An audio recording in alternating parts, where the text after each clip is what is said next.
बारामतीत आलं आहात तर उपमुख्यमंत्री अजित पवारांच्या आयुष्यावर देखील चित्रपट काढण्यासंदर्भात तुम्ही काय भाष्य केलं होतं, काय असा काही विचार आहे किंवा? अरे म्हणजे काय झालं, मी बोललो पण माझ्या पार्थ दादांबरोबर मिटिंग पण झाल्या, 2-3 मिटिंग झाल्या. मी माझा प्रस्ताव ठेवला.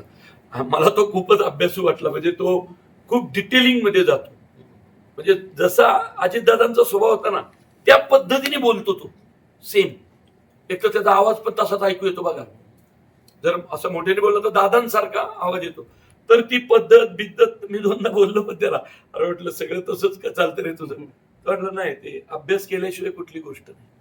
त्यामुळं पार्थ दादांबरोबर मिटिंग झाल्यात, मी प्रस्ताव ठेवलाय. हा, त्यांच्याकडनं खूप पॉझिटिव्ह रिस्पॉन्स पण आहे. पण बाकी नक्की करायचंय नाही करायचंय हे डिक्लेअर करण्याचा अधिकार हा पार्थ दादांचा आणि पवार कुटुंबियांचा आहे. पण माझी चर्चा झालेली आहे आणि पार्थ दादांकडनं पण पॉझिटिव्ह रिस्पॉन्स आलाय. होऊ पण शकतं, फक्त डिक्लेअर ते करतील.